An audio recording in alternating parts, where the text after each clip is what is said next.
आज स्ट्रेंथ कम लग रही है, इतनी देर हुई।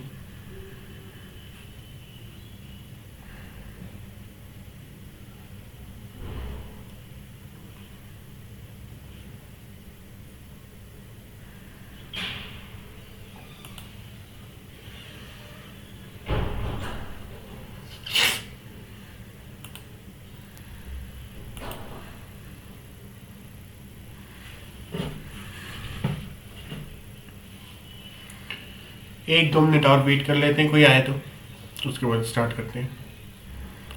ऑडियो वगैरह सब क्लियर है?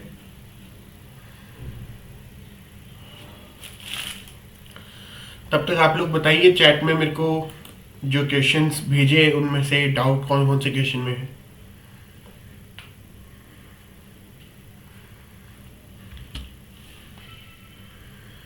कोई अपना कोई कोड हो, कुछ एरर आ रहा हो, ऐसा कुछ दिखाना चाहता है?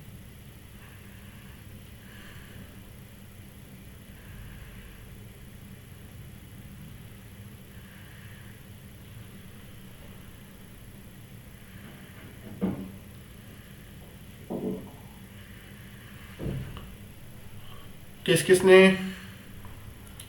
सारे क्वेश्चंस कंप्लीट कर लिए यहाँ पे, एक्सरसाइज में जो दिए थे?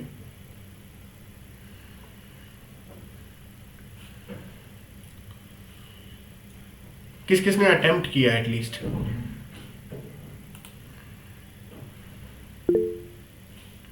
प्रियांशु, अटेम्प्ट ही सिर्फ एक बंदे ने किया है।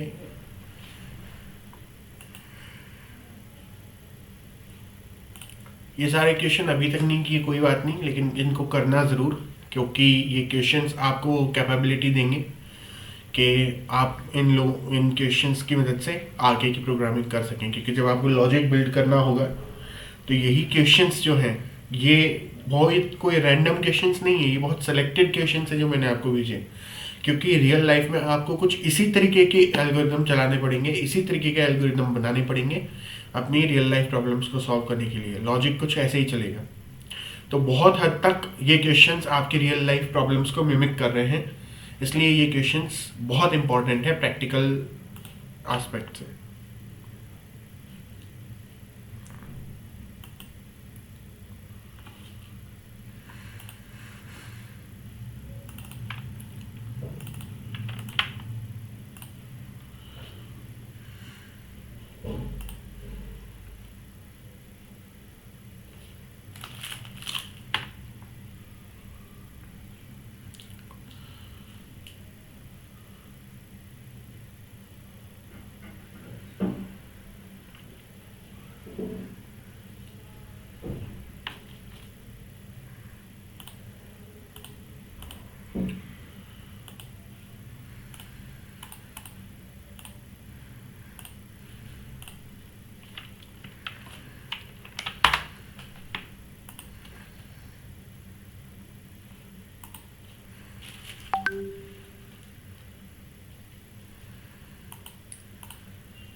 ठीक है, चलो स्टार्ट करते हैं। बहुत देर वेट कर लिया अपन ने।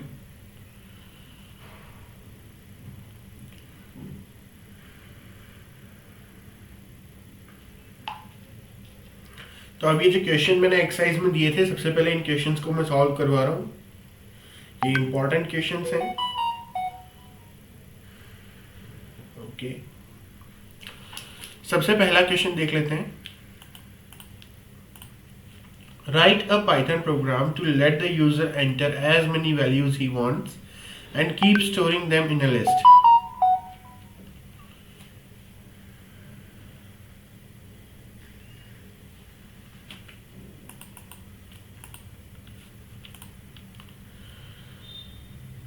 Print the entire list after user has done listing.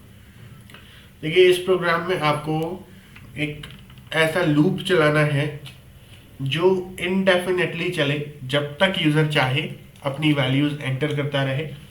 वो सारी वैल्यूज एक लिस्ट के अंदर स्टोर हो जानी चाहिए, और जब यूजर ने एक पर्टिकुलर कीवर्ड जैसे कि डन एंटर करा, उस टाइम पे वो सारी वैल्यूज एक लिस्ट में जो स्टोर्ड हैं वो प्रिंट हो जाए और लूप एंड हो जाए। ये प्रोग्राम ये चीज चाहता है। ठीक है, तो अभी मेरे को ये बता दो, कौन है देवेश?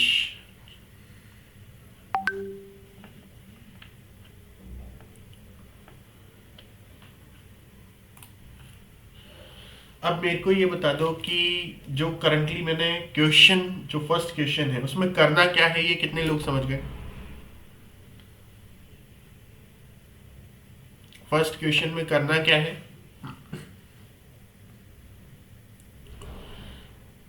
मैं एक बार और बता देता हूं। एक ऐसा प्रोग्राम बनाना है जिसमें इनडेफिनेटली एक लूप चलता रहे, यूजर चाहे जितनी वैल्यूज एंटर कर सके, और जब यूजर डन एंटर कर दे तब वो लूप खत्म हो जाए और जितनी भी वैल्यूज स्टोर हुई हैं एक लिस्ट में वो पूरी लिस्ट प्रिंट हो जाए।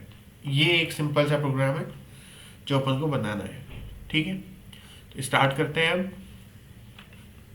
मेरी स्क्रीन वगैरह सब विजिबल है? ठीक है। सबसे पहले तो मैंने एक लिस्ट बना ली डेटा नाम की। उसके बाद में एक इनफाइनाइट लूप स्टार्ट करूंगा और यहां पर एक लिखूंगा a equals input enter a number. ठीक है, अभी तक बहुत सिंपल है। एक इनफाइनाइट लूप स्टार्ट किया, यहाँ while के आगे ट्रू लिख दिया है, तो डेफिनेटली एक जो है इनडेफिनेटली ये लूप चलता रहेगा, कभी रुकने वाला नहीं है। अब मैं यहाँ पे एक यूजर से इनपुट ले रहा हूँ और वो जो भी इनपुट है उसके साथ मैं प्रोसेसिंग करने वाला हूँ। तो प्रोसेसिंग क्या करेंगे? सबसे पहले मैं चेक करूँगा इफ a इक्वल्स एक स्ट्रिंग डन।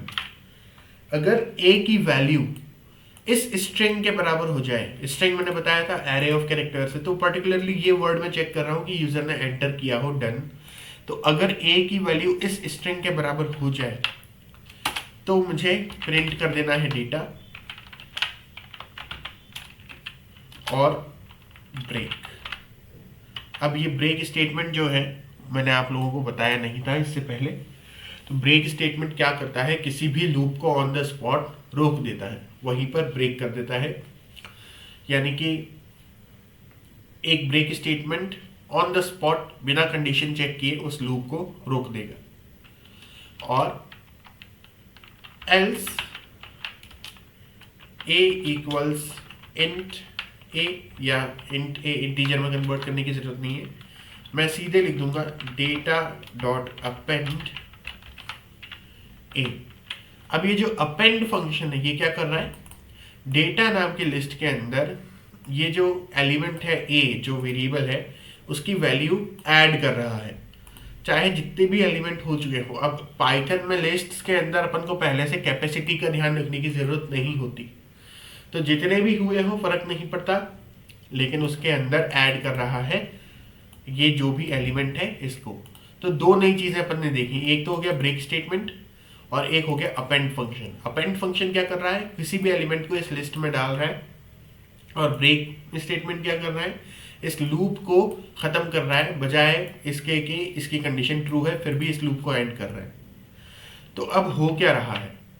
जब तक ये लूप चलता रहेगा जब तक आप डन एंटर नहीं कर देते, और अगर आप कुछ और एंटर कर रहे हो तो एल्स वाला पार्ट एग्जीक्यूट होगा और वो एक पर्टिकुलर आइटम जो है डेटा के अंदर अपेंड हो जाएगा, यानी डेटा नाम की लिस्ट के अंदर ऐड हो जाएगा। जब आपने ये वर्ड एंटर कर दिया डन, तो ये इफ स्टेटमेंट एग्जीक्यूट होगा। इसके अंदर प्रिंट डेटा लिखा है तो सबसे पहले तो डेटा प्रिंट हो जाएगा, एंड देन ब्रेक लिखा है तो ये लूप जो है वो ब्रेक हो जाएगा, सेमीकोलन नहीं आएगा। ओके, इस तरीके से ये प्रोग्राम वर्क कर रहा है। अब इसको रन कर लेते हैं। एंटर अ नंबर 2 5 4 8 9 0, चाहे जितने एंटर करते जाओ ये आपकी वैल्यूज़ लेता रहेगा। जैसे ही मैंने डन एंटर किया, यहाँ पर ये लूप ब्रेक हो गया और सारी वैल्यूज़ प्रिंट हो गई। ठीक है, इस तरीके से ये क्वेश्चन सॉल्व करना था। ओके, सबको समझ में आ गया? कितने लोगों को समझ में आ गया? एक बार हैंड रेस कर दो।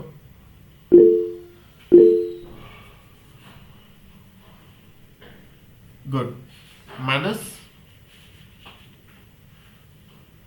मानस, हर्षित, अगर सबको समझ में आ गया है तो एक बार आप लोग कीजिए इस क्वेश्चन को। ये क्वेश्चन इंपॉर्टेंट है, मैं इनको छोड़ के आगे नहीं बढ़ सकता। एक बार सभी लोग अपने एंड पर इस क्वेश्चन को सॉल्व कीजिए।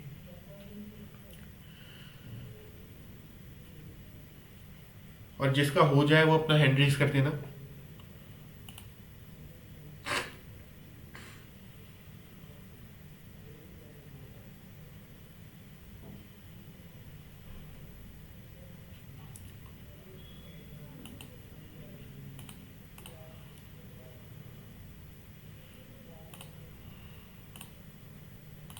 आप चाहे तो इसको देख के मदद ले सकते हैं, बट करना खुद है।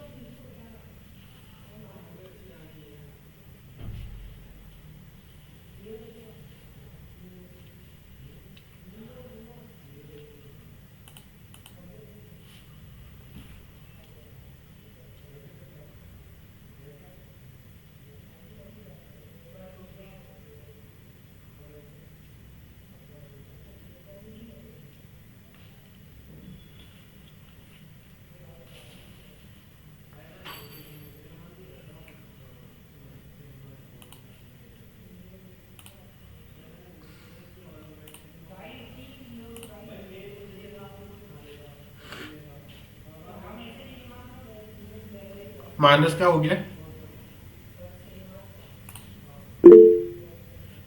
देवेश का हो गया, वेरी गुड।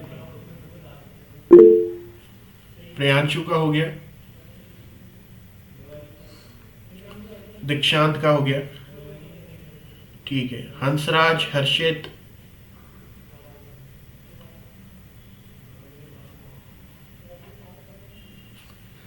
आप दोनों को कोई डाउट या कोई दिक्कत है इसमें? किसी को भी कोई डाउट या कोई दिक्कत है? हंसराज का भी हो गया। अगर किसी को भी कोई डाउट हो तो बोल दीजिए अभी, वरना फिर नेक्स्ट क्वेश्चन पे बढ़ते हैं।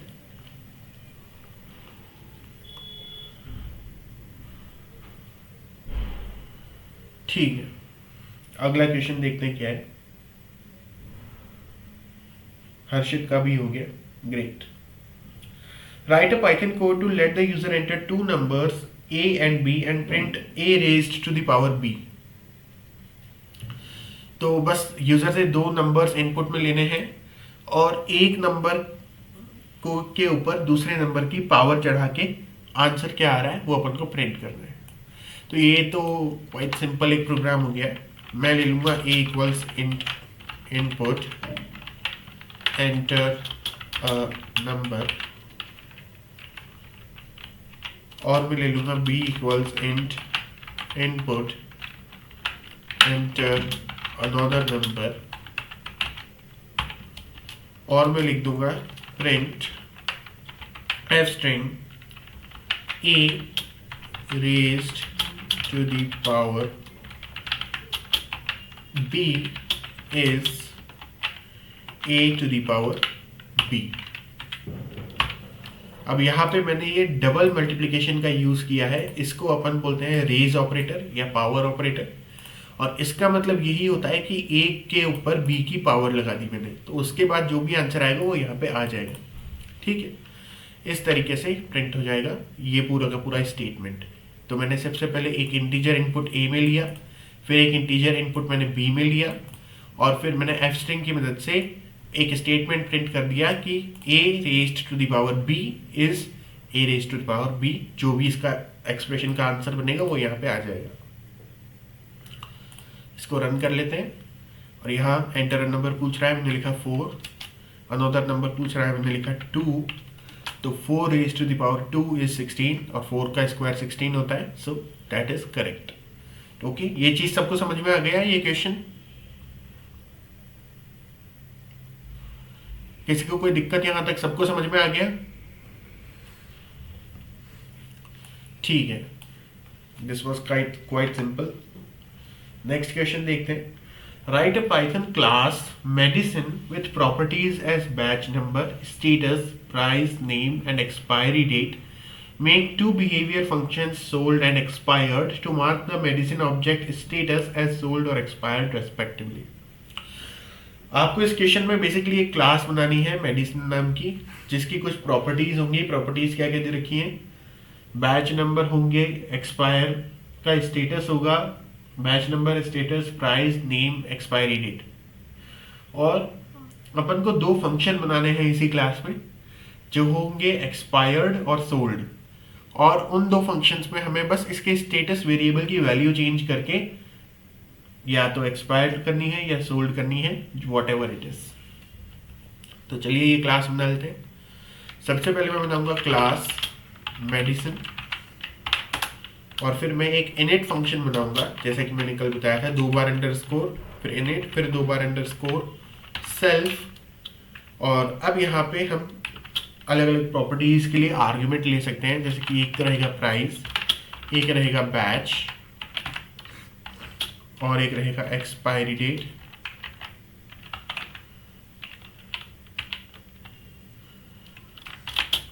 एक रहेगा स्टेटस। तो स्टेटस तो अपन को आर्ग्यूमेंट से लेने की जरूरत नहीं है, स्टेटस अपन खुद मार्क करेंगे। Batch number, status, price, name and expiry date. तो एक रहेगा नेम, ठीक है। Self dot price equals price, self dot batch number equals batch, self dot expiry date equals expiry date, self dot name equals name and self dot status equals none. अब यहां पे मैंने क्या किया, सारे के सारे आर्ग्यूमेंट्स में जो वैल्यूज आई, उन वैल्यूज को मैंने इस ऑब्जेक्ट के साथ में इसकी प्रॉपर्टी डिफाइन करके असाइन कर दिया। तो अब ऑब्जेक्ट की सारी प्रॉपर्टीज बन गई, self dot price, self dot batch number, self dot expiry date, self dot name और self dot status. Self dot status को मैंने नन दे दिया है, यानी कि फिलहाल इसकी कोई वैल्यू नहीं है, तो कोई डेटा टाइप भी नहीं है, बस NONE ये एक कीवर्ड है जिसका मतलब है नो वैल्यू या वॉइड वैल्यू। तो नन अभी के लिए एक वेरिएबल बना देगा जिसकी कोई वैल्यू नहीं है। ओके, इसके बाद मैं फंक्शन बना सकता हूं, तो एक हो सकता है एक्सपायर्ड, और इसके अंदर मैंने क्या किया, सिर्फ इतना सा कि self dot status equals expired. ऐसे ही एक और फंक्शन मैं बना सकता हूं, डेफ सोल्ड, और इसके अंदर मैं लिख सकता हूं self dot status equals sold. और बस ये पूरी क्लास बन चुकी है। अब जब भी मैं एक्सपायर्ड या सोल्ड में से कोई फंक्शन कॉल करूंगा, तो वो पर्टिकुलर ऑब्जेक्ट का स्टेटस एक्सपायर्ड और सोल्ड में से कन्वर्ट हो जाएगा। अब मैं क्या करूंगा, इसका एक ऑब्जेक्ट बना लूंगा। सो M1 इक्वल्स मेडिसिन,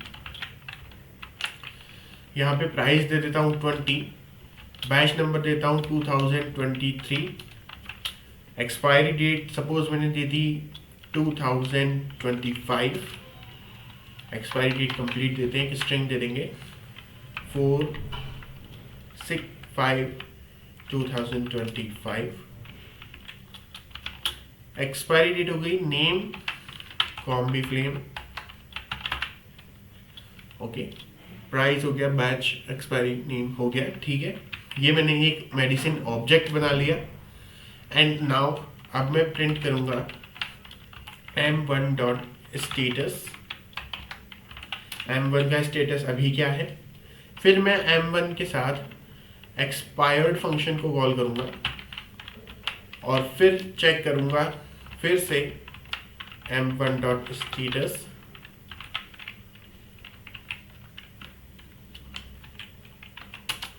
और फिर मैं m1 के साथ सोल्ड फंक्शन को कॉल करूंगा और फिर से चेक करूंगा m1 डॉट स्टेटस।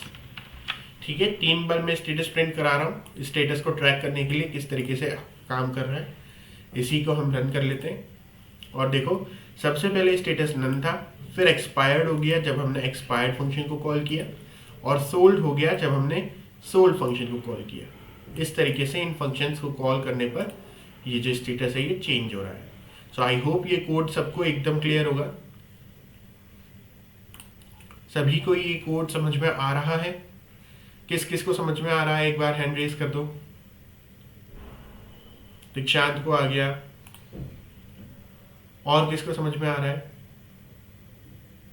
प्रियांशु को आ गया,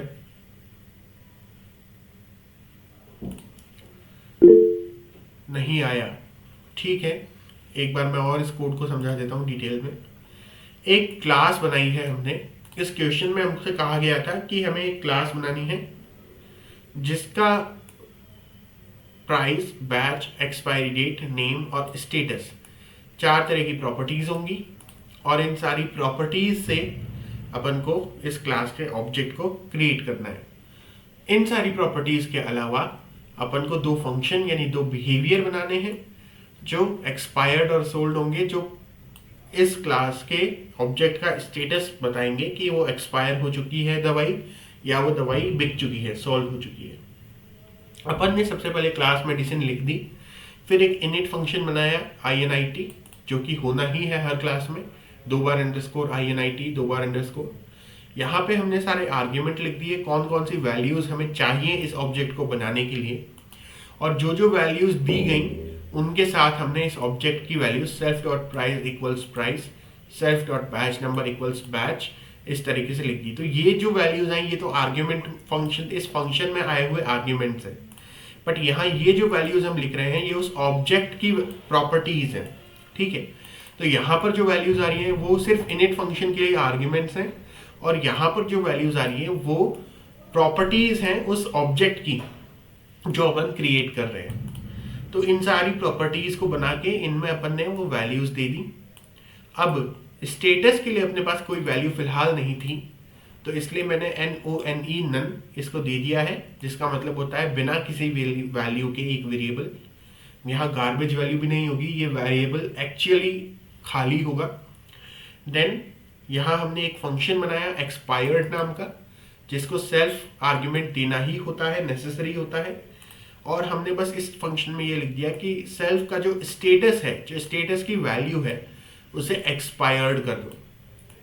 इसी तरीके से हमने एक और फंक्शन बनाया सोल्ड, और इसमें भी हमने सेल्फ आर्ग्यूमेंट लिया और कहा कि सेल्फ यानी कि उस ऑब्जेक्ट का जो स्टेटस है उसको सोल्ड कर दो।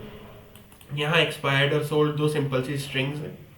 अब इस पूरी क्लास के बन जाने के बाद में हमने m1 इक्वल्स मेडिसिन इस तरीके से इस क्लास को कॉल किया है। मेडिसिन इस क्लास का नाम है, और जब हमने क्लास को कॉल किया मतलब हम क्लास के इनिट फंक्शन को ही कॉल कर रहे हैं, तो हमने आर्ग्यूमेंट्स दे दिए प्राइस के लिए 20, बैच के लिए 2023, एक्सपायरी डेट हमने ये दे दी 4/5/2025, और नेम हमने दे दिया कॉम्बीफ्लैम या दवाई का जो भी नाम हो। अब ये सारी वैल्यूज गई इस इनिट फंक्शन के अंदर और प्रॉपर्टीज बन गई इस पर्टिकुलर ऑब्जेक्ट की, और हमें एक ऑब्जेक्ट मिल गया। अब ये जो m1 है ये हमारी मेडिसिन क्लास का ऑब्जेक्ट है।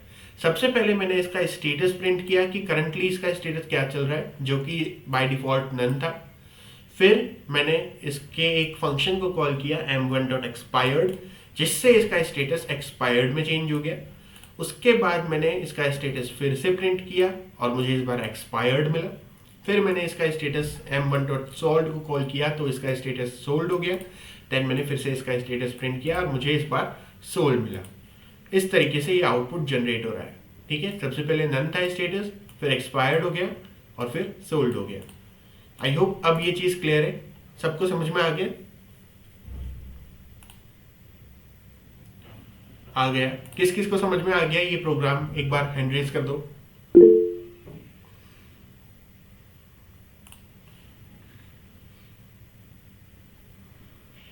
अभी भी कुछ लोग हैं शायद जिनको नहीं आया।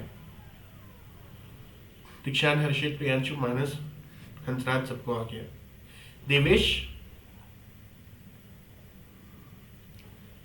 देवेश कोई दिक्कत है?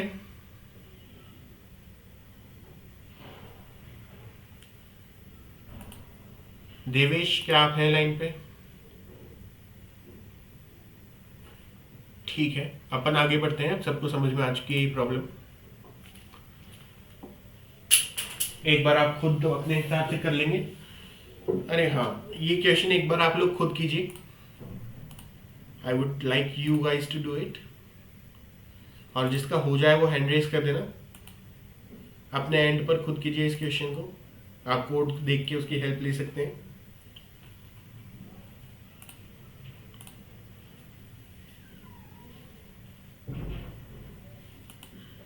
आप लोग इस क्वेश्चन को कीजिए, मैं जस्ट 1 मिनट में आ रहा हूँ।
हो गया? कितने लोगों का हो गया? Hansraj has left the meeting. Devesh, अच्छा ठीक है। एरर है कह रहे हैं आप। एक काम कीजिए, स्क्रीन शेयर कर दीजिए। हंसराज भी आ गए वापस। चलो,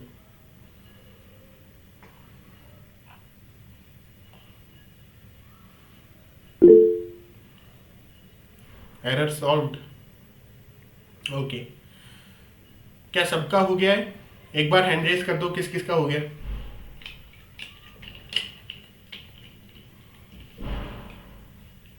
खाली देवेश और दीक्षांत का हुआ है अभी तक।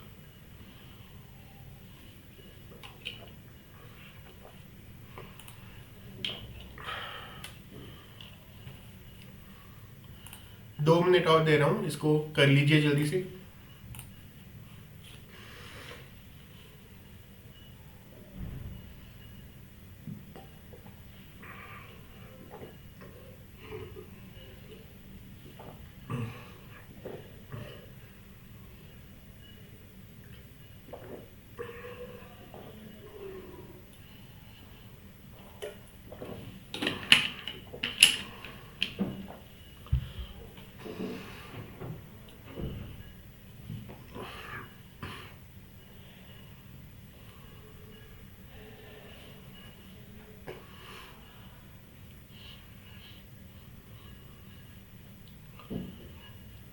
तब तक अपन नेक्स्ट क्वेश्चन देखते हैं क्या है।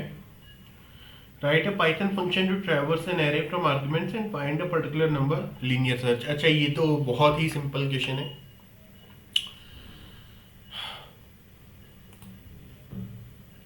हो गया क्या और किसी का?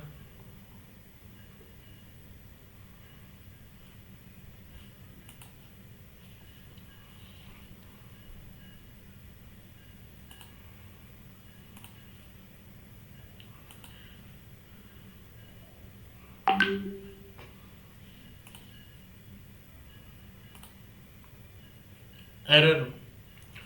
तो फिर मानस एक काम कीजिए, अपनी स्क्रीन शेयर कर दीजिए।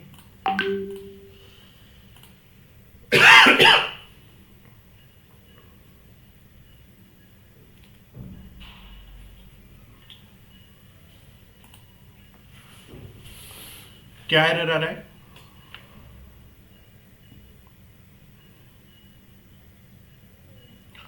Missing one required positional argument status. किसमें? लाइन नंबर 14 में। ठीक है, कोड दिखाओ।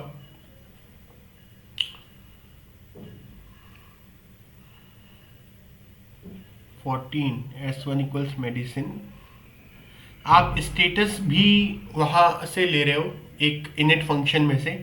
जब आप स्टेटस की एक डिफॉल्ट वैल्यू फंक्शन में डिफाइन कर रहे हो तो वहां आपको लिखने की जरूरत नहीं। तो आप इनिट फंक्शन के आर्ग्यूमेंट्स में से स्टेटस को हटा दो। बिल्कुल आपके कर्सर के नीचे जो वर्ड है इसको हटा दो। लास्ट का कॉमा भी हटाना है वहां से। लाइन नंबर 9 से कुछ नहीं हटाना, वो सही है। बस अब इसको एग्जीक्यूट करो। Batch is not defined, line number 14 से 6 जाइए। मेन डॉट पाई है 6 self dot batch equals batch. आपने बैच आर्ग्यूमेंट लिया ही नहीं है। Price test expiry name, batch argument लिखो यहाँ पे। नहीं, मेडिसिन का टेस्ट को हटा दो। टेस्ट क्यों लिया है आपने?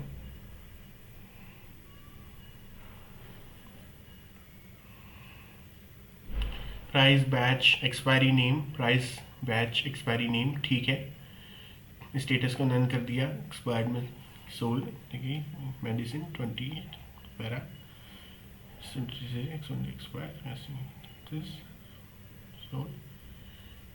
ठीक है। अब एग्जीक्यूट करो।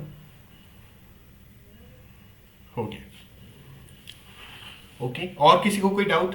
सबका हो जाना चाहिए इतनी देर में। तो किस किस का हो गया? हैंड रेज कर दो।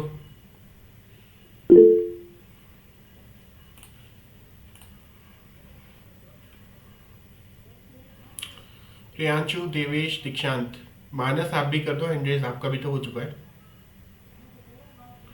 हर्षित, हंसराज, हर्षित का भी हो गया, हंसराज का भी हो गया। चलो फिर आगे बढ़ते हैं, कोई जरूरत ही नहीं फिर तो और रुकने की। नेक्स्ट क्वेश्चन है write a Python function to traverse an array from arguments and find a particular number linear search.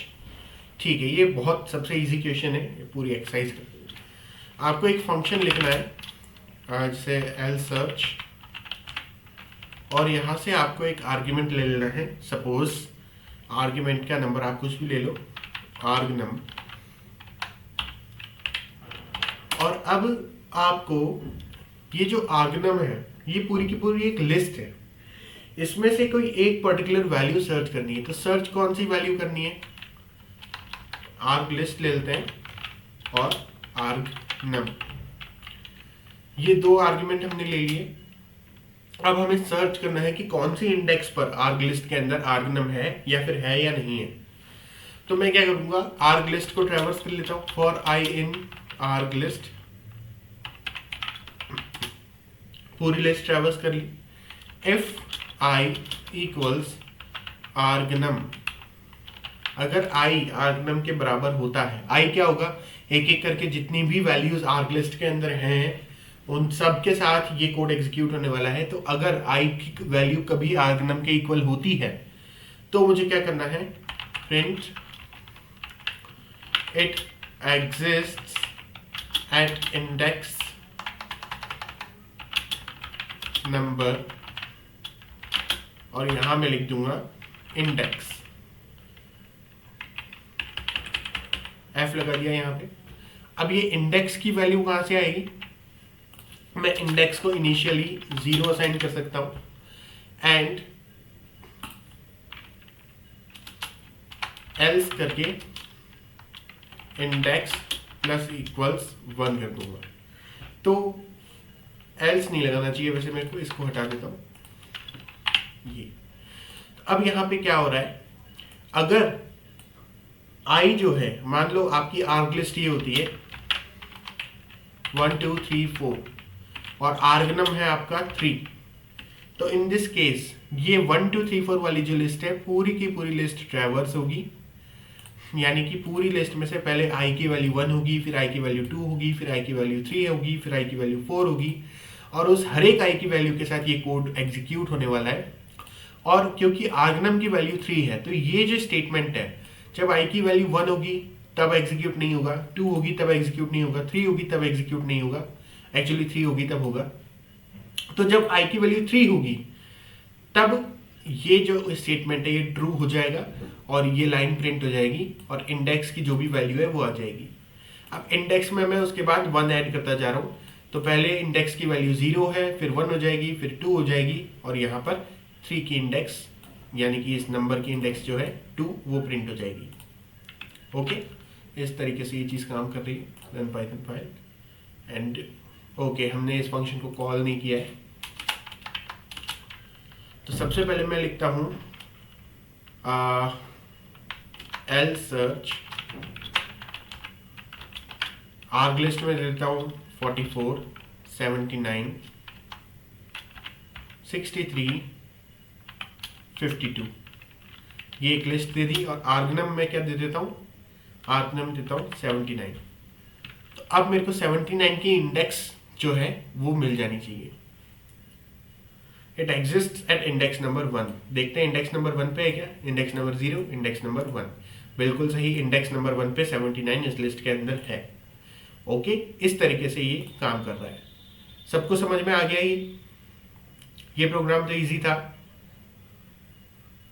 सभी लोग जिनको समझ में आ गया अपने हैंड रेज कर दो।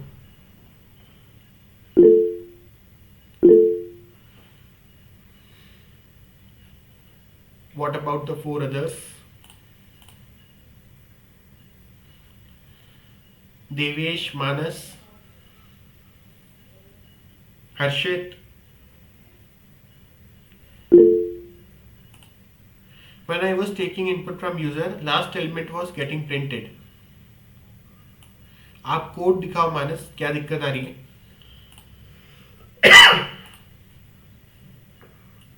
स्क्रीन शेयर कर दो, कोड दिखा दो।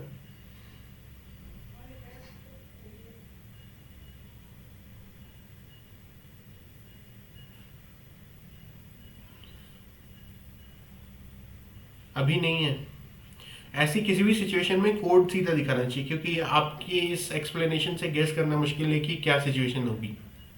हर्षित, आपको समझ में आ गया?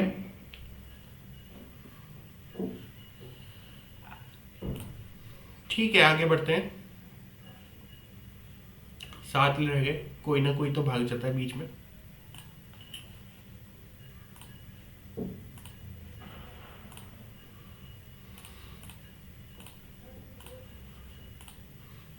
नेक्स्ट क्वेश्चन देखते हैं। Write a Python function to return the reverse of an argument string. Okay, ये अच्छा क्वेश्चन है। एक आर्ग्यूमेंट की स्ट्रिंग का रिवर्स करना है आपको, तो एक फंक्शन बनाऊंगा रिवर्सर। ध्यान से देखना, ये क्वेश्चन मैं आपसे सॉल्व करवाने वाला हूं। इसके बाद रिवर्सर एक फंक्शन बना दिया, इसके अंदर एक आर्ग्यूमेंट स्ट्रिंग ले लेता हूं मैं st1, एंड अब मेरे को क्या करना है, इसका रिवर्स रिटर्न करना है। रिवर्स मतलब अगर मैंने आयुष्मान दिया था तो इसका रिवर्स क्या हो जाएगा, NAMHSUYA,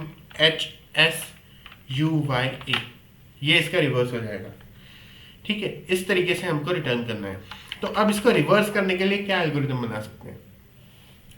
सबसे पहले मैं st2 इक्वल्स एक एम्प्टी स्ट्रिंग बना लूंगा जिसके अंदर कोई कैरेक्टर ना हो। फिर ध्यान से देखना, ध्यान से सुनना है इस बात को, ये एल्गोरिथम में बहुत दिक्कत आती है कई बार लोगों को। सॉरी। अब मेरे को इस पूरी स्ट्रिंग को ट्रैवर्स करना है, बट इसको ट्रैवर्स करना है रिवर्स ऑर्डर में। तो सबसे पहले मैं क्या करता हूं, n equals length of st1। Len function क्या करेगा, st1 के अंदर कितने एलिमेंट्स हैं ये मुझे बताएगा। फॉर एग्जाम्पल अभी इस पूरे को कमेंट आउट करते हैं। मैंने लिखा a इक्वल्स आयुष, फिर मैं लिखता हूं प्रिंट लेन a। तो लेन आपको एक इंटीजर रिटर्न करेगा, और अगर मैं इसको अभी एग्जीक्यूट करता हूं तो आयुष के अंदर कितने कैरेक्टर है, 1 2 3 4 5, तो ये मेरे को 5 प्रिंट कर रहा है क्योंकि लेन ने 5 रिटर्न किया। तो लेन के अंदर अपन जो भी स्ट्रिंग या एरे देंगे उसके अंदर कितने एलिमेंट है ये अपन को बता देगा। इस तरीके से लेन काम करता है। तो अब इस चीज को हटाते हैं, अपन ने जो st1 आर्ग्यूमेंट में स्ट्रिंग आई उसकी लेंथ ले ली n वेरिएबल के अंदर। अब मैंने आपको बताया था एक चीज होती है नेगेटिव इंडेक्सिंग नाम से, -1 -2 -3, अपन उसका यूज करने वाले हैं। तो अपन क्या करेंगे, सबसे पहले एक जो हमने डमी बनाई है इसको ट्रैवर्स करेंगे। फॉर i in st1, इस स्ट्रिंग को ट्रैवर्स किया, लेकिन इंस्टेड ऑफ st1 हम यहाँ पे रेंज से ट्रैवर्स करेंगे, इंडेक्सिंग की रेंज से। रेंज कहाँ से कहाँ तक चलेगी, तो n है नंबर ऑफ एलिमेंट्स, तो -1 से लेके -n तक की रेंज चलेगी। अगर अपन नेगेटिव इंडेक्सिंग देखें भाई, अगर ये आपकी स्ट्रिंग है तो यहाँ पे इस वाले को -1 मिला, फिर नेक्स्ट -2, फिर -3, फिर -4, फिर -5, तो 5 एलिमेंट है, तो -1 से -5 जा रही है ना इंडेक्स। ठीक है, तो अब मैं यहाँ पे रेंज में क्या डालूंगा, सबसे पहले डाल दूंगा -n -1 से लेके -n तक, और -1 यहाँ पे एक और लिख के। ये -1 क्या है, ये स्टेप है। स्टेप मतलब जो लोअर लिमिट है उसके अंदर कितना ऐड करने पर अपर लिमिट की तरफ अपन बढ़ेंगे, उसको स्टेप कहते हैं। तो अपन ने -1 से -n लिख दिया, और -n के आगे अपन ने -1 की स्टेप लगा दी, तो यानी -1 से -1 होगा -2 -3 -4, ऐसे कर सकते हैं। अच्छा, इसी चीज को अपन वाइल लूप से कैसे कर सकते हैं। मान लो मैं इसको कमेंट आउट करता हूँ, वाइल लूप का भी देख लो। वाइल से इसको करना थोड़ा सा टेक्निकली ज्यादा साउंड लगेगा, क्योंकि अपन क्या करेंगे, वाइल, अब अपन को एक काउंटर वेरिएबल और चाहिए, let's say i equals initially -1, तो मैं लिखता हूं i is greater than -n, जब तक i -n से ग्रेटर है। या फिर एक काम करते हैं ना, -n क्यों लेना है, मैं यहां पर ही इसको मल्टीप्लाई कर देता हूं -1 से। ठीक है, लेन st1 को -1 से मल्टीप्लाई कर दिया मैंने, तो मेरे पास -n ऑटोमेटिकली आ गया। तो i जब तक n से बड़ा है, या फिर मुझे इक्वल टू भी लगाना चाहिए यहाँ पे, तब तक इस तरीके से ये लूप चल जाएगा। ठीक है, इन दोनों तरीकों से लूप चल सकता है, आपको जो कन्वीनियंट लगे आप उसका यूज करेंगे। अब लूप तो हमने चला लिया, अब ये जो i है ना, हमको बस st2 के अंदर प्लस इक्वल टू कर देंगे, और st1 की इंडेक्स i ये दे देंगे। तो -1 से लेके, और फिर इसके बाद क्या करना है, i माइनस इक्वल्स 1, i में से 1 घटा दिया, तो अब i की वैल्यू -1 से -2 जाएगी, -2 से -3 एंड सो ऑन -n तक जाएगी। -n तक जाने के बाद ये लूप बंद हो जाएगा। एंड यहाँ पर ये जो पूरी st2 स्ट्रिंग है ये अपन को रिवर्स में मिल जाएगी। अब मैं रिटर्न करता हूँ st2 और मैं प्रिंट करता हूँ रिवर्सर 1 2 3। ठीक है, तो बहुत ही सिंपल सा कोड है, लेकिन इसके पीछे का जो लॉजिक है, जो एल्गोरिदम है, उसको समझना जरूरी है कि कैसे नेगेटिव इंडेक्सिंग काम कर रही है। देखो 1 2 3 की जगह 3 2 1 प्रिंटेड मिला हमको। तो ये इस तरीके से रिवर्स हो गई स्ट्रिंग, 1 2 3 की जगह 3 2 1। कितने लोगों को ये प्रोग्राम समझ में आया? ये इंपॉर्टेंट है, डिफिकल्ट नहीं है, लेकिन थोड़ा सा कॉम्प्लिकेटेड है क्योंकि अपन नेगेटिव इंडेक्सिंग यूज कर रहे हैं। कितने लोगों को समझ में आया? हैंड रेज कर दो। ओके, सिर्फ एक को समझ में आया है अभी। तो चलो मैं इसको समझाने के लिए एक अच्छी चीज का यूज करता हूं। मैं क्या करता हूं, डीबगिंग के बारे में आपको बता देता हूं। डीबगिंग क्या होता है? बेसिकली आपके VS कोड के अंदर का एक फीचर है, आपको ऑनलाइन कंपाइलर में नहीं मिलेगा। इसकी मदद से आप बहुत ही इजीली ट्रैक कर सकते हो कि आपके प्रोग्राम में चल क्या रहा है, आपको दिखाने के लिए।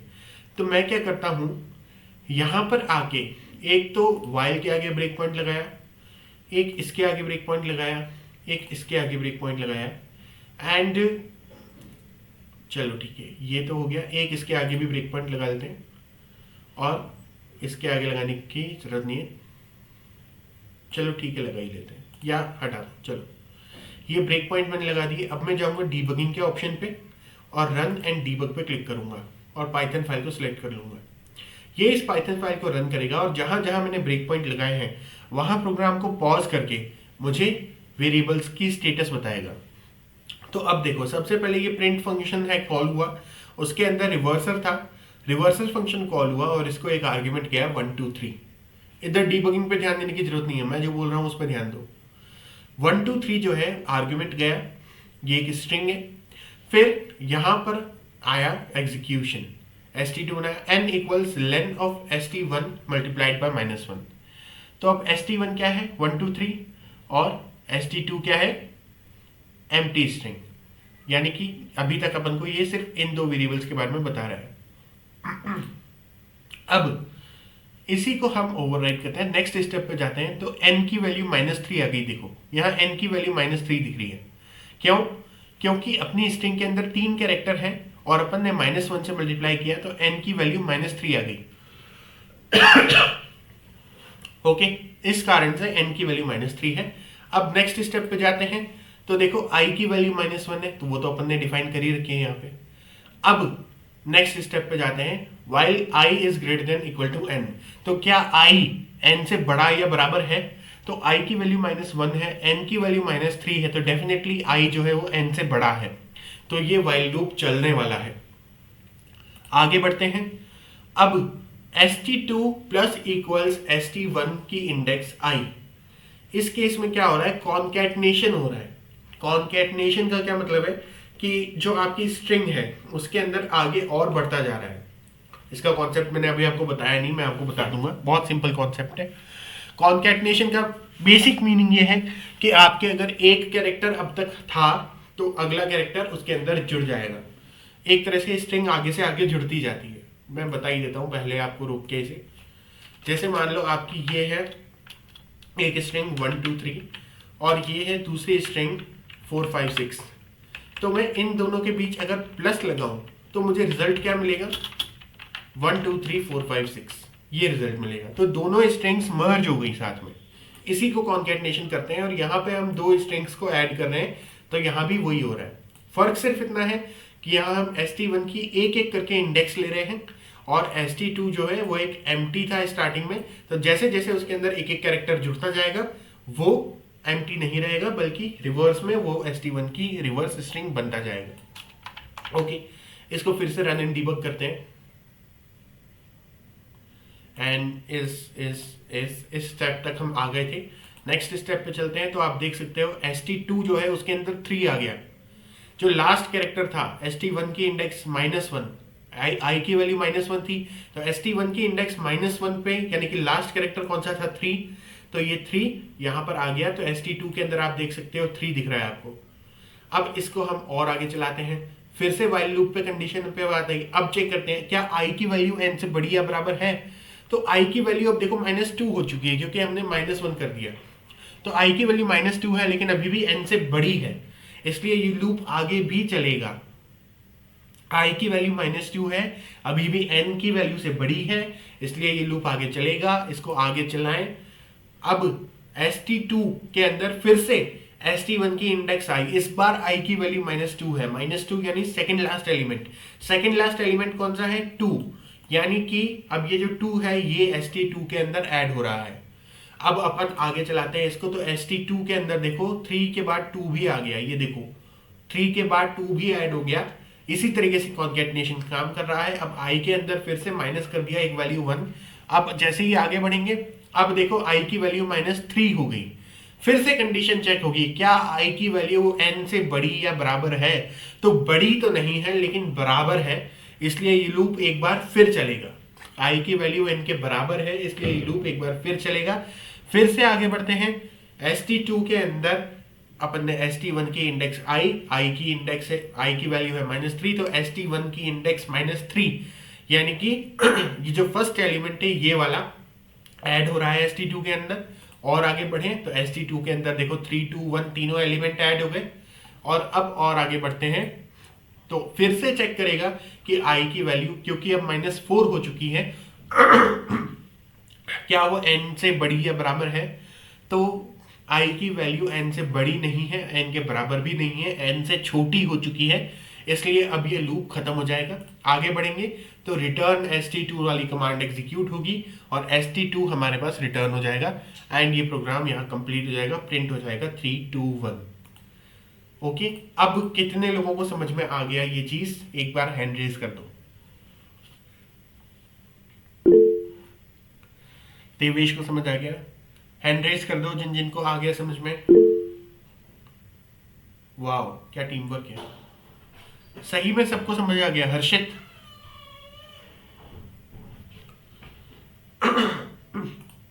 अच्छा कितने लोगों को ये लगता है कि ये प्रोग्राम थोड़ा कॉम्प्लिकेटेड था?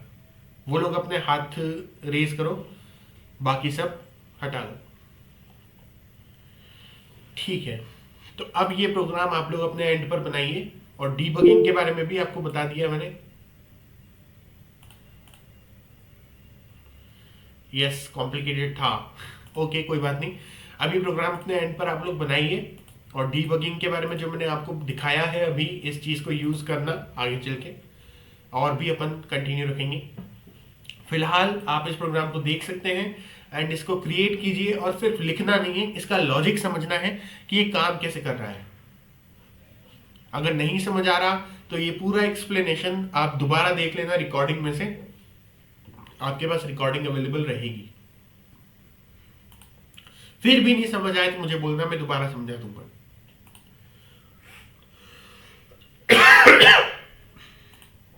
चलिए 5 मिनट दे रहा हूं मैं, ये प्रोग्राम बता लीजिए।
कितने लोगों का हो गया ये प्रोग्राम? देवेश का हो गया, बाकी लोग?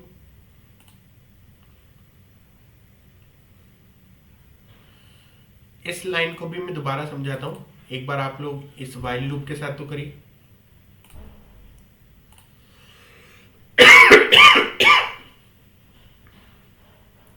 प्रियांशु का हो गया,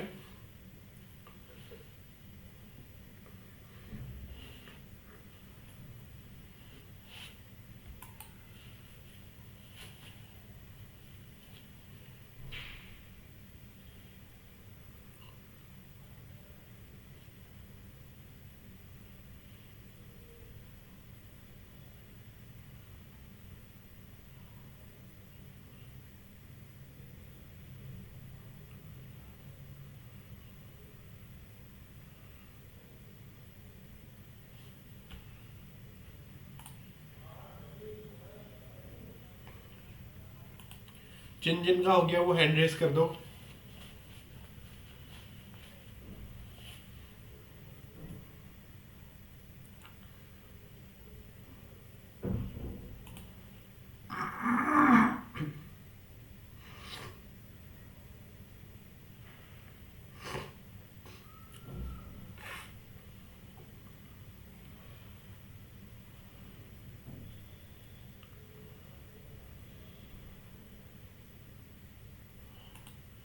अगर अभी आप लोग इस प्रोग्राम को नहीं कर पाते हैं तो मैंने जो एक्सप्लेन किया वो पार्ट दोबारा देखना वीडियो में से, उस पार्ट को 2 बार देख लेना जब तक समझ नहीं आए एटलीस्ट। अगर 2 बार देखने के बाद भी समझ नहीं आता है तो फिर मैं इसको कल की क्लास में दोबारा एक्सप्लेन करूंगा, बट मोस्ट प्रोबेबली आ जाएगा। नेगेटिव इंडेक्सिंग का सारा खेल और कुछ ज़्यादा कॉम्प्लिकेटेड नहीं है इसमें। नेगेटिव इंडेक्सिंग कैसे चल रही है ये समझ जाएंगे तो ये प्रोग्राम आसान लगेगा।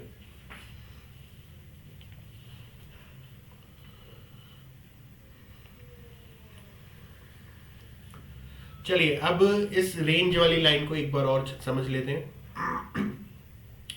ये रेंज वाली लाइन क्या कर रही है? अब एक बार यहां देख लो सारे।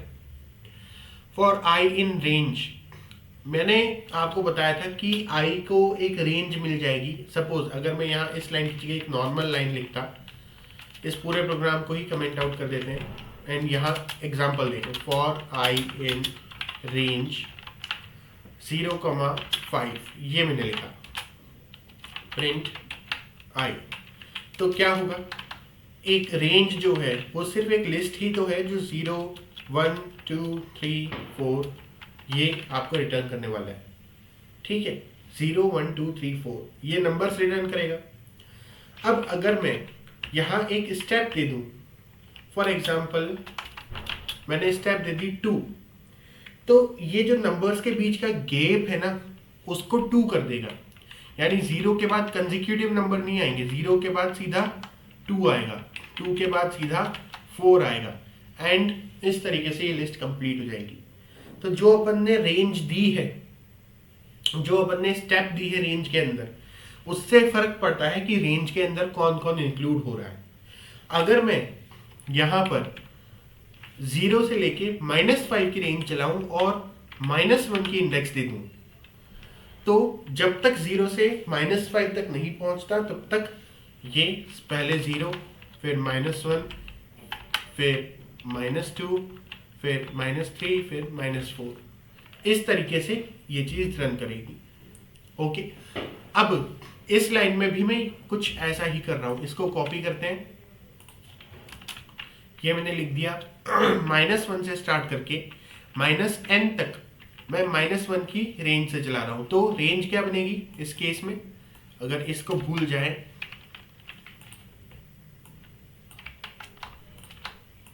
अब रेंज क्या बनेगी, अब रेंज बनेगी कुछ ऐसी -1 से स्टार्ट हो रहा है, फिर -1 स्टेप है तो -2, -3 डॉट डॉट डॉट -n तक ये रेंज जाएगी। इस तरीके की रेंज बनेगी। तो बेसिकली आई को ये सारी वैल्यूज मिलने वाली है। बस इतना सा खेल है उस लाइन का पूरा। किस केस को समझ में आ गया ये लाइन का क्या काम है, कैसे काम कर रही है? हैंड रेज कर दो।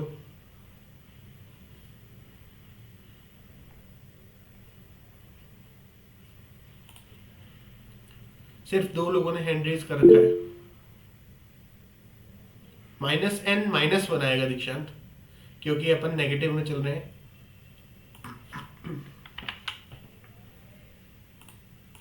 -n -1 रखने पर n भी इंक्लूड हो जाएगा।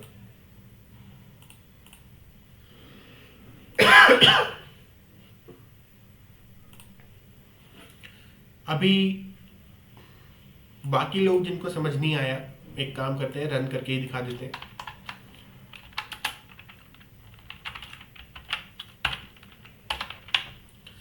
आई को प्रिंट कर रहा हूं मैं। -n -1, n की वैल्यू होनी चाहिए 1, तो मैं यहाँ पे -n की जगह -3 ही लिख देता हूँ। -1 से -3 तक, -1 -2 ऐसे प्रिंट हो गया। ठीक है, इसी को मैं -3 की जगह -9 लिख देता हूँ। तो -1 से लेके -8 तक ये लूप चल गया। ओके, अब इसको मैं प्रोग्राम में पुट कर दूं और वाइल लूप को हटा दूं। इसी सेम काम को अपन फॉर लूप से करते हैं। तो उस केस में मुझे आई को यहाँ डिफाइन करने की जरूरत नहीं है और मैं सीधे फॉर लूप लगा सकता हूँ। फॉर आई इन रेंज -1 से लेके -n -1 और -1 इसकी स्टेप रहेगी और मैं लिख दूंगा st2 plus equals st1 index i, that's it. और ये प्रोग्राम अभी भी रन करेगा। मैं रिटर्न st2 लास्ट में लिख देता हूँ। खाली वाइल लूप की जगह फॉर लूप लगा दिया, इतना सा अंतर है और कुछ अंतर नहीं है। ओके, यहाँ एम्प्टी आ रहा है। सो st1 इंडेक्स i मैंने ऐड किया -1 से -n। अच्छा, क्योंकि मैंने -n ले लिया, यहाँ मेरे को -1 से मल्टीप्लाई नहीं करना। यहाँ 3 to 1 आ गया। ओके, अब किसको ये नेगेटिव में चलता हुआ फॉर लूप समझ में आया? हर्षित को समझ में आ गया, एक और बंदे को समझ आ गया, और किस किस को समझ आ गया ये नेगेटिव में फॉर लूप कैसे चल रहा है? दीक्षांत को आ गया, हंसराज को आ गया, सबको आ गया। ओवरऑल ये प्रोग्राम किस किस को समझ में आ गया? सबको समझ आ गया। ठीक है, तो सबको ये प्रोग्राम समझ में आ गया। यहाँ पे अपनी कल की एक्सरसाइज पूरी होती है। अब अपने पास टाइम बहुत कम लिमिटेड बचा है, तो आगे थोड़ा सा इस कॉन्सेप्ट को बढ़ाएं।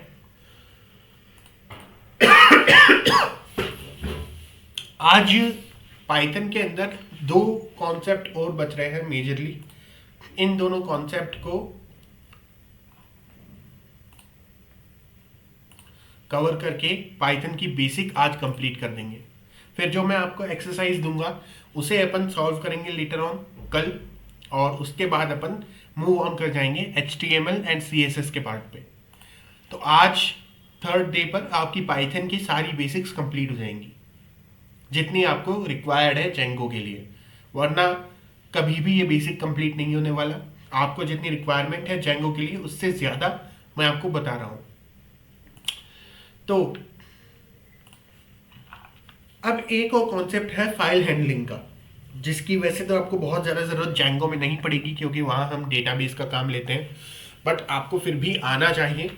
इसलिए मैं कोई भी फाइल के अंदर डेटा इंसर्ट करना, उस फाइल से डेटा रीड करना, उसका डेटा प्रोसेस करना, ये काम कैसे करना है उसके लिए फाइल हैंडलिंग होती है। तो सबसे पहले अपन को कोई फाइल ओपन करनी है। यहाँ पे अभी मेरे पास करंटली कोई फाइल नहीं है, तो मैं एक फाइल ओपन करता हूँ और यहाँ सबसे पहले ओपन फंक्शन के अंदर मैं फाइल का नेम दे दूंगा। For example file1.txt। .txt extension है, एक्सटेंशन लगाना जरूरी है यहाँ पर। एंड एक और आर्ग्यूमेंट इस फंक्शन को मैं दूंगा, मोड इक्वल्स एक कैरेक्टर। मोड हमेशा एक कैरेक्टर होगा और इसको फिलहाल अपन राइट या अपेंड रख सकते हैं। अब यहाँ मोड क्या होता है अभी के लिए आप भूल जाइए, अभी मेन चीज पे फोकस कीजिए। मोड के बारे में मैं जस्ट 5 मिनट्स में आपको बताता हूँ। यहाँ मैंने लिखा फाइल डॉट राइट और कोई हेलो वर्ल्ड टाइप का मैसेज मैंने लिख दिया। फिर मैंने लिखा फाइल डॉट क्लोज। जैसा कि पढ़ने में समझ में आ रहा होगा, मैंने फाइल को ओपन किया, एक फाइल 1.txt नाम दिया, फिर मोड रखा अपेंड, मोड को भूल जाओ, फाइल के अंदर मैंने कुछ लिखा हेलो वर्ल्ड और फाइल को क्लोज कर दिया। इतना सा काम है। इससे क्या होगा, रन पाइथन फाइल जैसे ही करूंगा ये फाइल यहाँ पे बन गई, देखो फाइल 1.txt बन गई है और इसको मैं ओपन करूँ तो इसके अंदर हेलो वर्ल्ड लिख के आ गया है। ठीक है, तो बहुत ही सिंपल कॉन्सेप्ट है, इस तरीके से आप फाइल के अंदर कुछ लिख सकते हैं। अब ये मोड के बारे में अब बात कर लेते हैं कि ये मोड क्या है।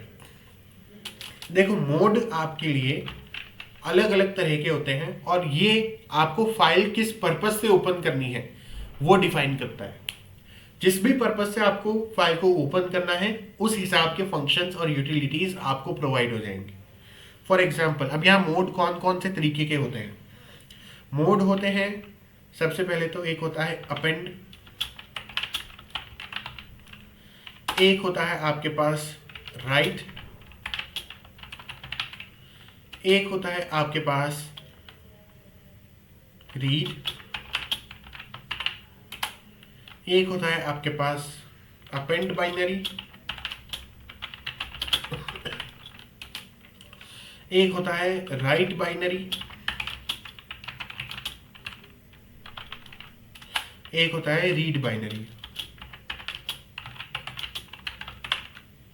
ओके, ये आपके पास अलग अलग मोड्स होते हैं पाइथन के अंदर। बेसिकली ये तीनों जो हैं वो इन्हीं से के जैसे हैं, सिर्फ एक बहुत माइन्यूट सा डिफरेंस है। सबसे पहले अपेंड मोड की बात करें। अपेंड मोड में आप ए कैरेक्टर लिखेंगे यहाँ पे, जैसा कि मैंने यहाँ लिख रखा है, और इसका काम है फाइल के अंदर कोई डेटा ऐड करना। अगर आपको फाइल के अंदर कोई डेटा ऐड करना है, सिंपली कुछ नया लिखना है, तो आप फाइल के अंदर अपेंड करेंगे, तो आप फाइल को अपेंड मोड में ओपन करेंगे। Okay, clear. फिर होता है राइट मोड। ये तब होता है जब आपकी फाइल में ऑलरेडी कोई एग्जिस्टिंग कंटेंट हो और आपको पुराना कंटेंट डिलीट करके उसको ओवरराइट करके नया फ्रेश कंटेंट लिखना है, तब आप राइट मोड में ओपन करेंगे। उसके लिए लेटर होता है W, जो कि आप यहाँ A की जगह W लिख देंगे। ओके। रीड, जैसा कि नाम से पता चल रहा है फाइल के अंदर क्या लिखा है, अगर आप उसको पढ़ना चाहते हैं तो आप रीड मोड में ओपन करेंगे। फिर अपेंड बाइनरी, राइट बाइनरी और रीड बाइनरी, यही तीनों ऑपरेशन एग्जैक्टली सेम ऑपरेशन करते हैं, लेकिन वो फाइल्स बाइनरी फाइल्स होती हैं जिसमें बाइनरी लैंग्वेज या ऑब्जेक्ट कोड लिखा हो। तो ये आपके ज्यादा काम नहीं आएगा, ये आपके तब काम आएगा जब आप कंपाइलर डिजाइन की साइड में चली जाएं या फिर ओएस की साइड में चले जाएं। तो इसको आप एक बार के लिए इग्नोर कर सकते हैं। बस इतना मान लीजिए कि जब बाइनरी फाइल्स के साथ काम करना है तो यही एग्जैक्ट तीन ऑपरेशन आप अपेंड बाइनरी, राइट बाइनरी और रीड बाइनरी से कर सकते हैं। अपने लिए मेन तीन ये मोड काम के हैं, तो इन तीनों को मैं हटा देता हूं और इन तीनों मोड्स का पर्पस किस किस को अच्छे से समझ में आ गया, हैंड रेज कर दो। दीक्षांत को समझ आ गया, देवेश को समझ आ गया,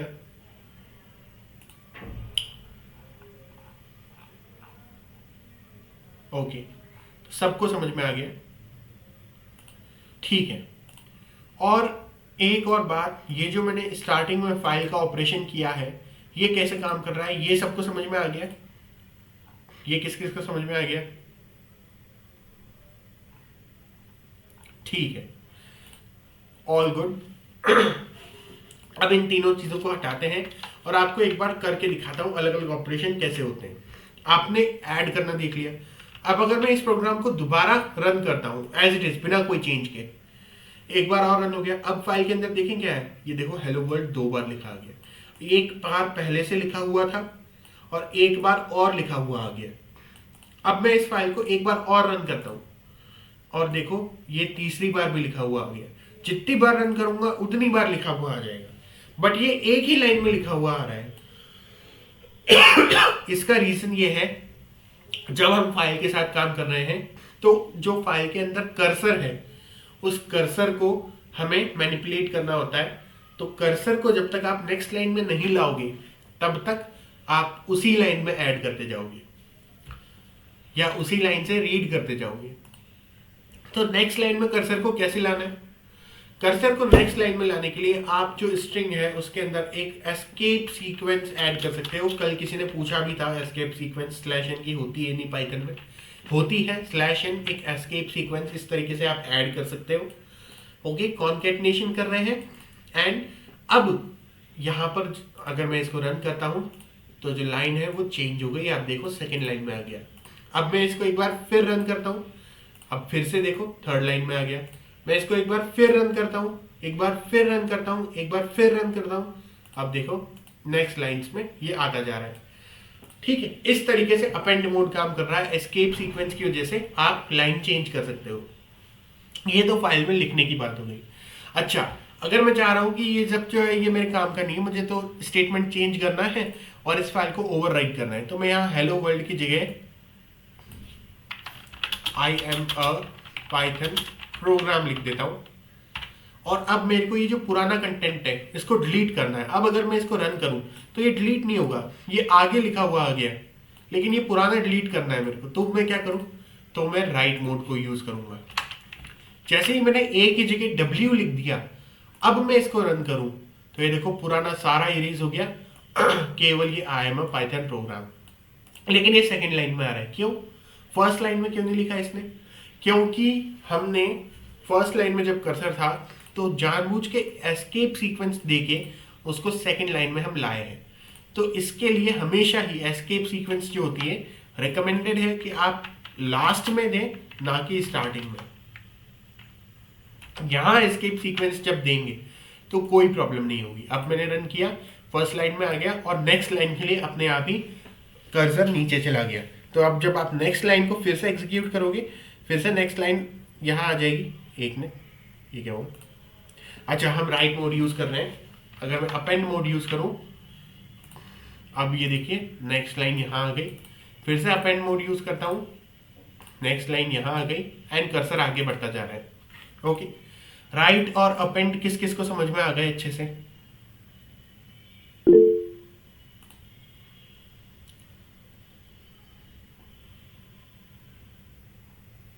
और भी किसी को हैंड रेज करना है? सबको समझ में आ गया, ग्रेट।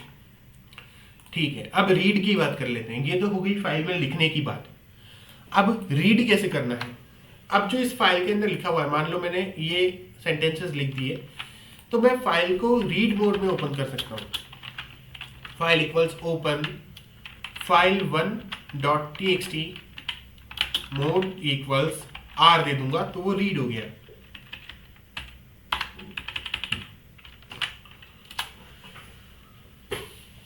अब रीड कैसे करना है? मैं लिखूंगा a इक्वल्स file.read और फिर फाइल को क्लोज कर दूंगा, file.close। तो ए के अंदर फाइल में जो भी था वो सारा कंटेंट आ गया। मैं प्रिंट करता हूँ ए, रन करता हूँ और ये देखो फाइल के अंदर जो लिखा था वो कंटेंट यहाँ प्रिंट हो गया। इस तरीके से मैं पूरी फाइल को रीड कर सकता हूँ। लेकिन अब अगर मैं यहाँ प्रिंट करता हूँ टाइप ए, तो टाइप ए प्रिंट करने से क्या होगा? आपको दिख रहा है क्लास str, यानी कि क्लास str का क्या मतलब है? ए जो है वो एक स्ट्रिंग है। यहां आपको ये पता चल रहा है ए सिर्फ एक स्ट्रिंग है, यानी कि पूरी की पूरी फाइल का कंटेंट, सारी लाइंस इसने एक ही स्ट्रिंग के अंदर पढ़ के अपन को दे दिया। अगर अपन चाहते हैं कि अपन अपने पास लाइंस अलग अलग होनी चाहिए तो अपन क्या करेंगे? रीड की जगह रीड लाइन फंक्शन अगर अपन यूज करें और फिर प्रिंट करें ए, तो देखो क्या होगा?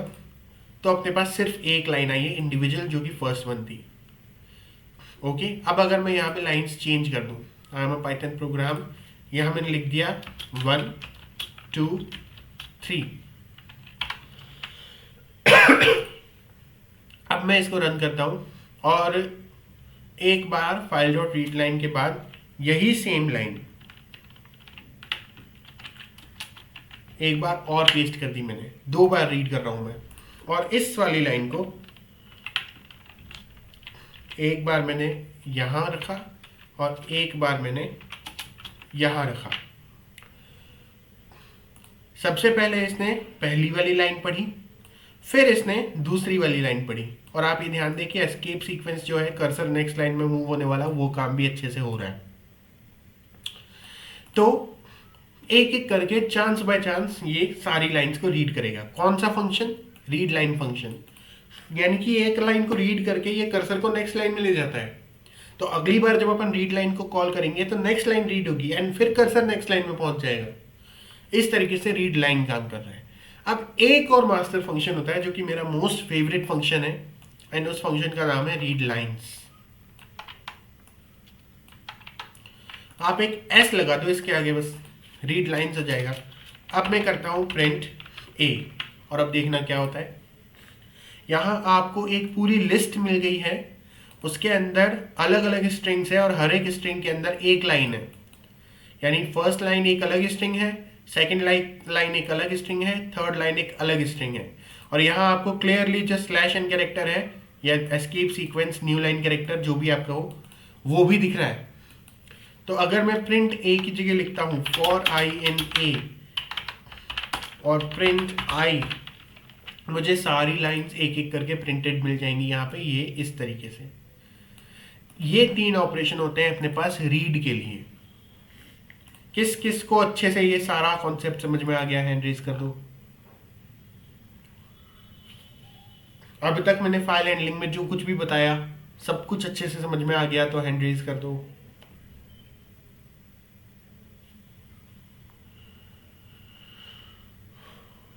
एक कोई बंदा है जिसको नहीं आया, हर्षित अग्रवाल। कोई डाउट है?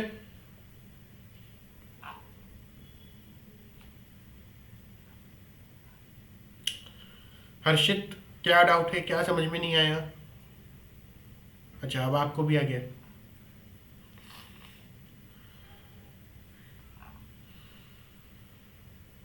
नहीं, अगर कोई डाउट है तो बोल दो। ठीक है, मैं ये समझ रहा हूँ आप सबको समझ में आ चुका है। तो अब मैं एक क्वेश्चन देता हूँ, बहुत ही बेसिक सा क्वेश्चन, बहुत ही सिंपल सा क्वेश्चन। एक न्यू फाइल, हाँ ठीक है, एक न्यू फाइल क्रिएट करनी है पाइथन में और उस न्यू फाइल को आपको कुछ भी उसके अंदर कंटेंट लिखना है। लेकिन अब ये प्रोग्राम वही कर पाएगा जिसने पाइथन इंस्टॉल कर रखी है। ऑनलाइन कंपाइलर पे ये चीज़ हो ही नहीं सकती। तो अब ये बता दो कि पाइथन इंस्टॉल किस किसने कर रखी है, किस किस के पास पाइथन इंस्टॉल्ड है? सबके पास इंस्टॉल्ड है। हंसराज, देवेश, हर्षित, दीक्षांत, प्रियांशु, सबके पास इंस्टॉल्ड है। Very nice. मानस, मानस के पास नहीं है। क्या हुआ हंसराज? हंसराज के पास भी नहीं है।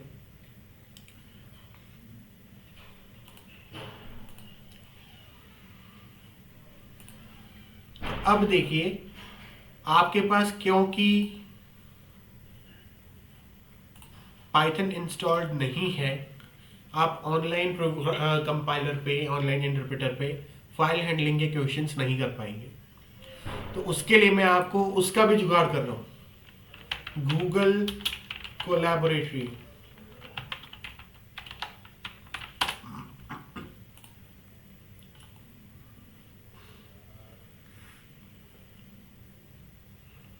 यहां पर आइए, गूगल कोलैब पर एक न्यू नोटबुक क्रिएट कीजिए।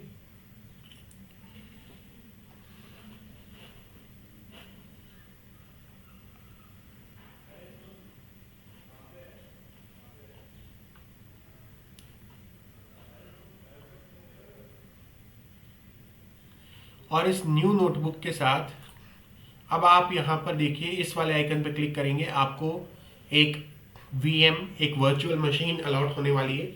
थोड़ा सा वेट करना है और जैसे ही वर्चुअल मशीन अलॉट हो जाए, यहाँ पर आप लिख सकते हैं अपना पाइथन का कोड इन सेल्स में।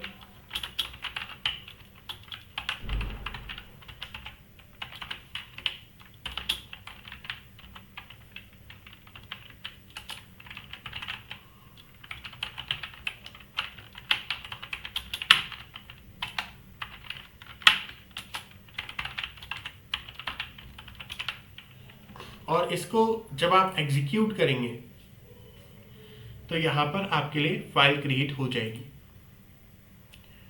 अब ये जो फाइल है ये कहां पर है इन डायरेक्टरीज में, एक बार इसको रिफ्रेश करते हैं। ये फाइल 1.txt आ गई आपकी, और इसके ऊपर जब आप डबल क्लिक करेंगे तो यहां से आप ओपन करके देख सकते हैं हेलो वर्ल्ड लिखा आ गया। तो अगर किसी के पास पाइथन इंस्टॉल्ड नहीं है वो गूगल कोलैब को यूज कर सकता है। तो सभी लोग अब एक बार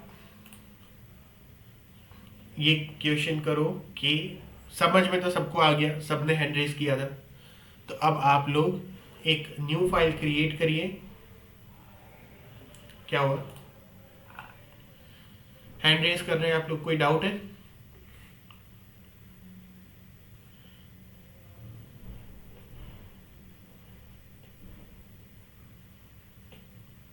कोई तो कुछ बोलो यार, मैं अकेला ही बोल रहा हूँ इतनी देर से। आवाज सुना दो अपनी। दीक्षांत, देवेश। बना ली भाई फाइल। बना ली फाइल कंप्लीट? ओके, वाह, फास्ट इनफ। ठीक है, जिनने नहीं बनाई अभी बनाइए, चाहे तो अपने इंस्टॉलेशन में चाहे गूगल कोलैब में, जहां भी बनाना है जल्दी से फाइल हैंडलिंग का क्वेश्चन कर लीजिए। फाइल हैंडलिंग एक सबसे इजी टॉपिक्स में से एक है, बहुत इजी है, कुछ बड़ी रॉकेट साइंस नहीं है इसमें। जिन जिन का हो जाए हैंड रेस करते जाओ, मुझे बता रहे हैं कितने लोगों ने कर लिया।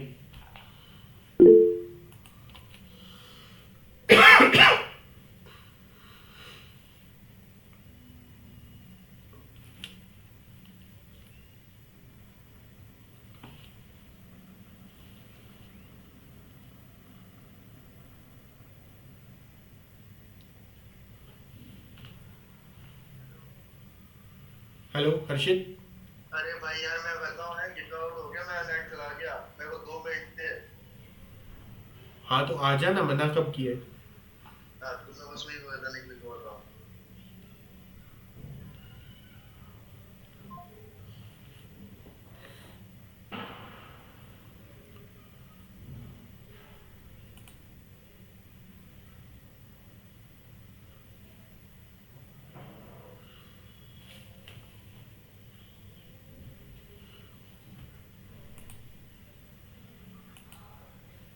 चलिए अब ये क्वेश्चन आप लोग कर लीजिएगा, मैं इसको सेंड कर रहा हूं चैट में लिख के। और अब एक और छोटा सा कॉन्सेप्ट है वो देख लेते हैं, लास्ट कॉन्सेप्ट, वो है मॉड्यूल्स का, कि मॉड्यूल्स कैसे इंपोर्ट करना है। मेरे पास यहाँ पर एक फाइल है पाइथन की, सभी लोग ध्यान से देखना, बहुत इजी कॉन्सेप्ट है लेकिन इम्पॉर्टेंट बहुत ज़्यादा है। इसके बिना जैंगो की फर्स्ट लाइन भी स्टार्ट नहीं कर पाओगे। इसलिए यहाँ पर मैंने एक दूसरी फाइल बनाई tut2.py। अब मेरे पास एक ही डायरेक्टरी में 2 फाइल्स हैं। अगर मैं tut2.py के अंदर एक फंक्शन बनाता हूँ f1, और ये फंक्शन क्या कर रहा है, सिंपली प्रिंट कर रहा है I am a function। ये फंक्शन मैं एक बार यहां बना चुका हूं। अगर सेम फंक्शनैलिटी मुझे इस दूसरी पाइथन फाइल में भी चाहिए तो मैं दोबारा फंक्शन को डिफाइन नहीं करूंगा, मैं इस वाले फंक्शन को इंपोर्ट कर लूंगा अपनी दूसरी पाइथन फाइल में। यानी कि मैं उसी पाइथन फाइल को रीड करके इस वाले फंक्शन को इस पाइथन फाइल के अंदर एग्जीक्यूट करूंगा। वो कैसे? उसके लिए मुझे इंपोर्ट स्टेटमेंट्स मिलते हैं। From tut2.py import f1। अब .py नहीं लिखना, केवल tut2 लिखना है और पाइथन समझ जाएगा। ऐसा करने के बाद मैं f1 को कॉल कर सकता हूं और मुझे आउटपुट मिल जाएगा। क्योंकि tut2 मेरी फाइल का नाम है और उसके अंदर एक फंक्शन है f1, मैंने लिखा फ्रॉम tut2 import f1, तो मेरा f1 फंक्शन स्पेसिफिकली उस फाइल में से मेरी इस फाइल के अंदर आ जाएगा और मैं बिना f1 को डिफाइन किए उसे यूज कर पा रहा हूं। अब इंपोर्ट करने के और भी तरीके होते हैं, जैसे कि मैं लिख सकता हूं import tut2, ऐसे भी लिख सकता हूं। इन दिस केस मुझे यहाँ f1 फंक्शन नहीं मिलेगा, लेकिन tut2 as a whole module मुझे मिल जाएगा, तो मैं यहाँ लिख सकता हूँ tut2.f1 एंड इस तरीके से मैं इस फंक्शन को कॉल कर सकता हूँ। अभी भी ये एकदम सही चल रहा है। और मेरे पास एक और तरीका है, from tut2 import star. Star का मतलब है जितने भी फंक्शन है सब ही इंपोर्ट कर लो, तो मेरे पास f1 भी आ जाएगा, मेरे पास f2 अगर कोई फंक्शन हुआ वो भी आ जाएगा, मेरे पास f3 अगर कोई फंक्शन हुआ वो भी आ जाएगा। बना लेते हैं जल्दी से function. I am a function 3, I am a function 2, I am a function 1 और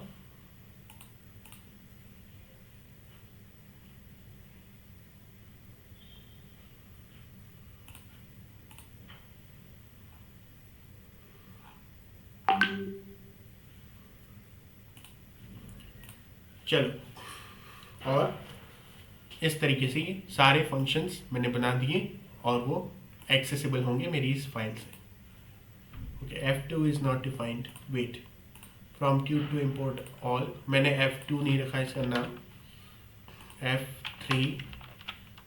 ओके, अब इसको एग्जीक्यूट करते हैं और ये सारे फंक्शंस कॉल हो गए। इस तरीके से हम इंपोर्ट करते हैं। तो मैं सारे इंपोर्ट स्टेटमेंट से लिखता हूँ फ्रॉम tut2 import f1, एक ये हो सकता है, import tut2 ये भी हो सकता है, और मैं तीनों फंक्शंस को कॉल भी कर सकता हूँ।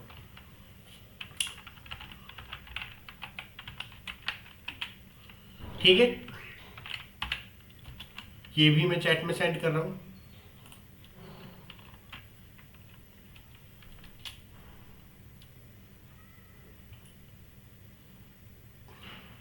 राइट के अंदर सिर्फ स्ट्रिंग जाता है क्या?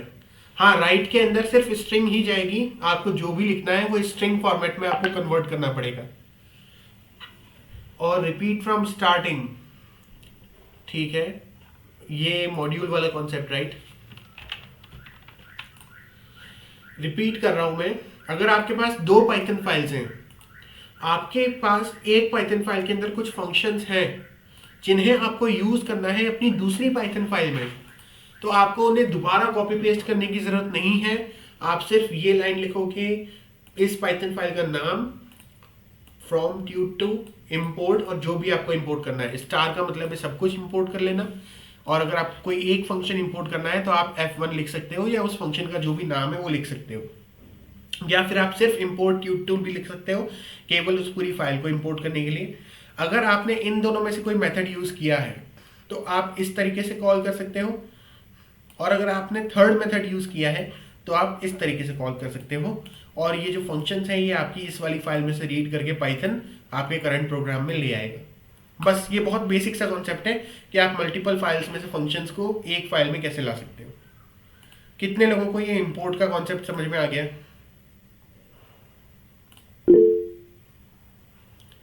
रेज कर दो हैंड जिन जिनको इंपोर्ट स्टेटमेंट समझ में आ गया।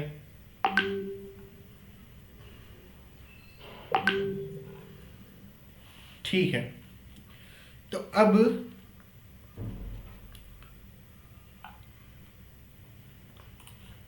जैंगो के इस कोर्स में आपको पाइथन के जितने कॉन्सेप्ट सीखने थे यहाँ तक वो कंप्लीट होते हैं।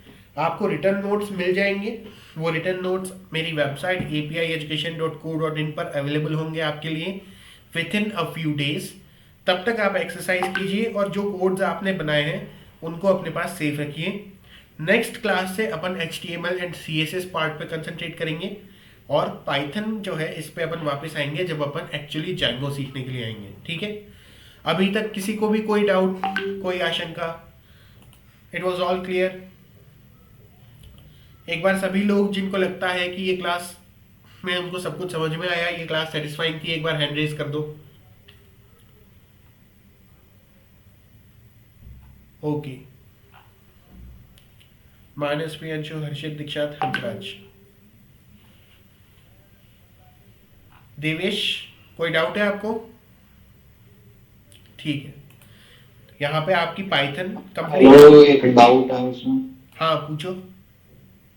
अगर same function name different files में हो तो अपन क्या करेंगे? आपने जिस फाइल से इंपोर्ट किया है सिर्फ उस फाइल से होता है। अगर मैं सपोज यहाँ एक और फाइल क्रिएट कर दूँ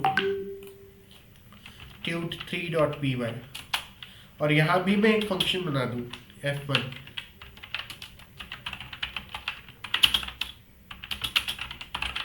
तो इससे कोई फर्क नहीं पड़ता।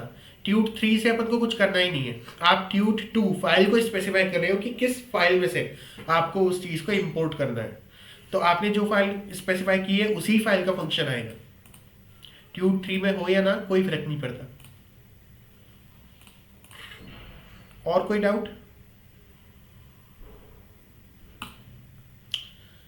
किसी को कोई डाउट नहीं है?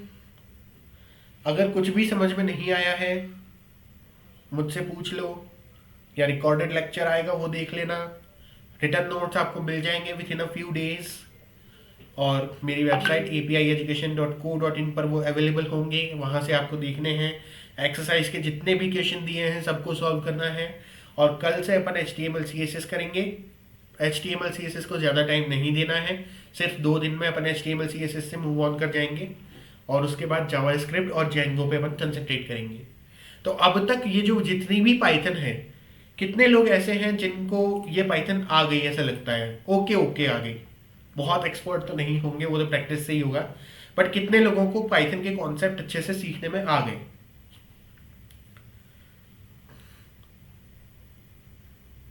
ओके, मानस, देवेश, दीक्षांत, प्रियांशु, 4 लोगों को आ गए। हंसराज, आप एक काम कीजिए, रिकॉर्डेड लेक्चर्स एक बार फिर से देखिए। और हर्षित, आपको एक्सरसाइज सॉल्व करने की जरूरत है। कह रहे आप तो कह रहे हैं आपको आ गया, ठीक है। और अपन जब जैंगो के पार्ट पे जाएंगे तो इसकी और अच्छी प्रैक्टिस हो जाएगी आपको। अभी के लिए अगर किसी को कोई डाउट हो वो यहाँ रुक सकता है, बाकी लोग फ्री हैं। फाइल हैंडलिंग रिवाइज करनी है, बिल्कुल रिवाइज कीजिए। मैं आपको एक्सरसाइज दूंगा, उसको सॉल्व कीजिए। और रिटर्न नोट्स आपको बहुत जल्दी से जल्दी हो सके मैं प्रोवाइड करने की कोशिश करूंगा। ओके, तो जिसको भी कोई डाउट है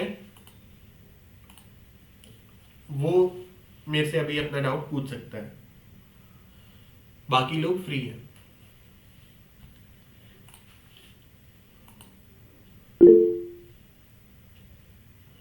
फाइल हैंडलिंग इंपॉर्टेंट है, फाइल हैंडलिंग आनी चाहिए, एक फंडामेंटल कॉन्सेप्ट है, आप उसको छोड़ नहीं सकते, बट जैंगो के कॉन्टेक्स्ट में बहुत ज़्यादा इंपॉर्टेंट नहीं है। लेकिन अगर आपने फाइल हैंडलिंग छोड़ दिया तब आप ये नहीं कह सकते कि आपको पाइथन आती है।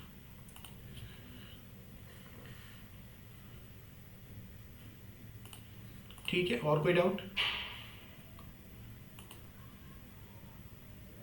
मानस,